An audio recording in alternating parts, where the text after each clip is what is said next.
ఓం గురుభ్యో నమః. నమస్కారం. మీరు చూస్తున్నది ఏఆర్కే ఆస్ట్రో ఇన్సైట్స్ ఛానల్. కాలం కనిపించదు, కానీ ప్రతి మనిషి జీవితాన్ని మార్చేస్తుంది. అదే కాలానికి అధిపతిగా, కర్మకు న్యాయాధిపతిగా, నవగ్రహాలలో అత్యంత గంభీర స్వభావం కలిగిన గ్రహంగా శని భగవానుని మన జ్యోతిష్య శాస్త్రం పేర్కొంటుంది. కాలః పరీక్షతి సర్వాన్ అన్నారు గురువులు. కాలం ప్రతి ఒక్కరిని పరీక్షిస్తుంది. శని భగవానుడు కూడా అంతే. ఆయన ఎవరికీ శత్రువు కాదు, ఎవరికీ ప్రత్యేక పక్షపాతి కూడా కాదు. రాజైనా, పేదవాడైనా, ధనవంతుడైనా, సాధారణ వ్యక్తి అయినా కర్మను బట్టే ఫలితాన్ని ఇచ్చే న్యాయదేవత శని. అందుకే శాస్త్రంలో శనిని కర్మకారకుడు అని పిలుస్తారు. చాలా మంది శని అంటే భయం, శని అంటే కష్టాలు, శని అంటే నష్టాలు అని భావిస్తారు. కానీ అది పూర్తిగా సత్యం కాదు. ఒక గురువు పరీక్ష పెట్టకపోతే విద్యార్థి స్థాయి బయటపడదు. ఒక కమ్మరి ఇనుమును మంటలో వేయకపోతే ఖడ్గం కాదు. అలాగే శని భగవానుడు కూడా మనిషిని బాధ పెట్టడానికి కాదు, బలపరచడానికి పరీక్షిస్తాడు. శని ఇచ్చే ఆలస్యం శాపం కాదు, ఆతృతను తగ్గించే ఔషధం. శని ఇచ్చే పరీక్ష శిక్ష కాదు, జీవితాన్ని సరిదిద్దే శిక్షణ. అందుకే ఒక నానుడి ఉంది, ఆలస్యంగా వచ్చిన విజయం ఎక్కువ కాలం నిలుస్తుంది. శని తత్వం కూడా ఇదే. ఇప్పుడు ఈ వక్రస్థితి గురించి ఒక విషయం తెలుసుకుందాం. నీడ ఎప్పుడూ వెలుగులోనే పుడుతుంది, అలాగే పరీక్ష ఎప్పుడూ ఎదుగుదలతోనే వస్తుంది. జీవితంలో మీకు శని ఎదురయ్యాడంటే కాలం మిమ్మల్ని శిక్షించడానికి రాలేదు, మరింత ఉన్నత స్థాయికి తీసుకెళ్లడానికి వచ్చింది. ఇప్పుడు ఈ వక్రస్థితి గురించి ఒక విషయం తెలుసుకుందాం. ఖగోళపరంగా చూస్తే శని నిజంగా వెనక్కి ప్రయాణించడం కాదు. భూమి, శని గ్రహాల సంచార వేగాల కారణంగా భూమి మీద నుంచి చూసినప్పుడు శని వెనక్కి కదులుతున్నట్టు కనిపించే దృశ్యాన్నే వక్రగతి అంటారు. కానీ జ్యోతిష్య పరంగా వక్రస్థితి అంటే గతంలో జరిగిన విషయాలను, మన నిర్ణయాలను, మన కర్మలను మరోసారి పరిశీలించే కాలంగా భావిస్తారు. ఇప్పటి వరకు చేసిన పొరపాట్లు సరిదిద్దుకునే అవకాశం, ఆగిపోయిన పనులను పూర్తి చేసే అవకాశం, నేర్చుకున్న పాఠాలను జీవితంలో ఆచరించే అవకాశం ఈ వక్రస్థితి అలాంటి సమయాన్ని మనకు ఇస్తుంది. అందుకే శని వక్రస్థితి పూర్తిగా శుభమని చెప్పలేం, అలాగని పూర్తిగా అశుభమని కూడా చెప్పలేం.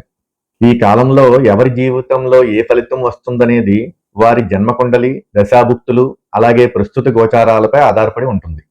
ఈ వీడియోలో చెప్పే ఫలితాలు చంద్రరాశిని ఆధారంగా చేసుకుని చెప్పబడుతున్న సాధారణ గోచార ఫలితాలు మాత్రమే. ఈ సంవత్సరం మరో విశేషం ఏమిటంటే గురు భగవానుడు కర్కాటక రాశిలో ఉచ్చస్థితిలో ఉండడం వల్ల కొన్ని రాశుల వారికి శని పరీక్షిస్తున్న సమయంలోనే గురువు మార్గదర్శకుడిగా నిలిచే అవకాశాలు కూడా కనిపిస్తున్నాయి. అలాగే కుజుని రాశి మార్పులు కూడా కొన్ని దశల్లో ఫలితాలపై ప్రభావం చూపించే అవకాశం ఉంది. అవసరమైన చోట వాటి గురించి కూడా ప్రస్తావిస్తాను.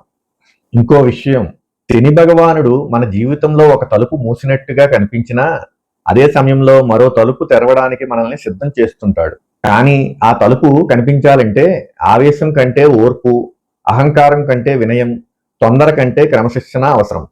ఉద్యమేన హి సిద్ధ్యంతి కార్యాన్ని నా మనోరథై అంటే కోరికలతో కాదు, కృషితోనే కార్యాలు సిద్ధిస్తాయి. శని భగవానుడు మనకు నేర్పించే మొదటి పాఠం కూడా ఇదే.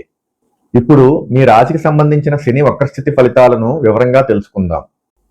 ఇప్పుడు తులారాశి వారికి శని వక్రస్థితి ఫలితాలు. ఒక విషయం గమనించండి, తులారాశి వారికి సమతుల్యత అంటే చాలా ఇష్టం.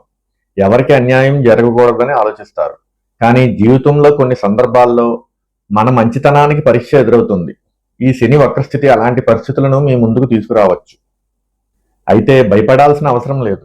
ఎందుకంటే షష్టమ స్థానంలో ఉన్న శని కష్టాలను చూపించడమే కాదు, వాటిని ఎదుర్కొనే శక్తిని కూడా ఇస్తాడు. అందుకే ఈ కాలంలో మీరు ఎంత క్రమశిక్షణగా ఉంటే అంత మంచి ఫలితం పొందే అవకాశం ఉంటుంది. ముందుగా ఒక శుభ విషయం చెప్పాలి. ఇప్పటి వరకు మీకు ఇబ్బంది కలిగించిన కొన్ని సమస్యలు క్రమంగా తగ్గుముఖం పట్టే అవకాశం ఉంది. ఉద్యోగంలో పోటీ ఎదురైనా, వ్యాపారంలో సవాళ్లు వచ్చినా చివరికి నిలబడే శక్తి మీకే ఎక్కువగా కనిపిస్తుంది. శ్రమకు తగ్గ ఫలితం ఆలస్యంగా వచ్చినా స్థిరంగా ఉండే అవకాశాలు ఉన్నాయి. ఉద్యోగస్తులకు పనిభారం పెరిగే అవకాశం ఉంది. కొందరికి అదనపు బాధ్యతలు రావచ్చు. మొదట ఇవి భారంగా అనిపించినా తర్వాత అదే అనుభవం మీకు కొత్త అవకాశాలకు మార్గం చూపుతుంది. కార్యాలయంలో చిన్న చిన్న విభేదాలను పెద్దవి చేయకుండా ఉంటే ప్రశాంతంగా ముందుకు వెళ్ళగలుగుతారు. వ్యాపారస్తులు రుణాలు, బకాయిలు, పన్నులు లేదా చట్టపరమైన విషయాల్లో నిర్లక్ష్యం చేయకండి. ఈ కాలంలో కొత్త రిస్కుల కంటే ఇప్పటికే ఉన్న వ్యవస్థను బలోపేతం చేయడంపైనే దృష్టి పెట్టండి. ఆర్థికంగా ఆదాయం కొనసాగినా కొన్ని తప్పనిసరి ఖర్చులు పెరగవచ్చు. అప్పు తీసుకోవాల్సిన పరిస్థితి వస్తే తిరిగి చెల్లించే ప్రణాళిక స్పష్టంగా ఉండాలి. రూపాయి ఆదా చేసినా రూపాయి సంపాదించినట్టే. వివాహ యోగం కోసం ఎదురు చూస్తున్న తులారాశి వారికి సంబంధాలు రావచ్చు. అయితే ఒకరినొకరు అర్థం చేసుకోవడానికి సమయం ఇవ్వడం మంచిది. తొందరగా నిర్ణయం తీసుకోవడం కంటే విలువలు మరియు కుటుంబ నేపథ్యం కూడా పరిశీలిస్తే భవిష్యత్తులో ప్రశాంతత ఉంటుంది. ఇప్పటికే వివాహమైన వారు చిన్న చిన్న పనుల విషయంలో ఒకరిపై ఒకరు విమర్శలు చేయడం తగ్గిస్తే దాంపత్యంలో సఖ్యత పెరుగుతుంది. కొన్ని సందర్భాల్లో క్షమించడమే గెలుపు అవుతుంది. కుటుంబంలో మీపై ఆధారపడే పరిస్థితులు రావచ్చు. ఒకరి సమస్యను మరొకరు కలిసి పరిష్కరించే వాతావరణం ఏర్పడుతుంది. మీ ప్రశాంత స్వభావమే కుటుంబానికి బలంగా నిలుస్తుంది. ఆరోగ్యపరంగా జీర్ణక్రియ, నడుము, శరీర అలసట, ఒత్తిడి, పని వంటి విషయాల్లో శ్రద్ధ అవసరం. ముఖ్యంగా చిన్న ఆరోగ్య సమస్యలను వాయిదా వేయకుండా సమయానికి చికిత్స తీసుకోవడం మంచిది. గురు భగవానుడి గోచారం వృత్తి సంబంధిత కొన్ని అవకాశాలను తీసుకురాగలదు. కుజుని గోచారం కొన్ని దశల్లో పని ఒత్తిడిని పెంచినా అదే సమయంలో ధైర్యంగా నిర్ణయాలు తీసుకునే శక్తిని ఇస్తుంది. అందుకే ఆవేశంతో కాదు, ప్రణాళికతో ముందుకు సాగండి. తులారాశి వారికి పరిహారములు: ప్రతి శనివారం శని స్తోత్రం పారాయణం చేయండి. వీలైతే శ్రమజీవులకు లేదా అవసరమైన వారికి మీ శక్తికి తగ్గ సహాయం చేయండి. గుర్తుంచుకోండి, శని భగవానుడు మీ దారిలో అడ్డంకులు పెట్టడానికి రాడు. మీరు ఎంత బలంగా నిలబడగలరో చూపించడానికి వస్తాడు. పోరాటం ఎంత పెద్దదైనా పట్టుదల దానికంటే పెద్దదైతే విజయం మీ వైపే ఉంటుంది. ఈ శని వక్రస్థితి తులారాశికి చెప్పే సందేశం ఇదే. ఓం శం శనేశ్వరాయ నమః. జ్యోతిష్యం అంటే భయం కాదు, అవగాహన.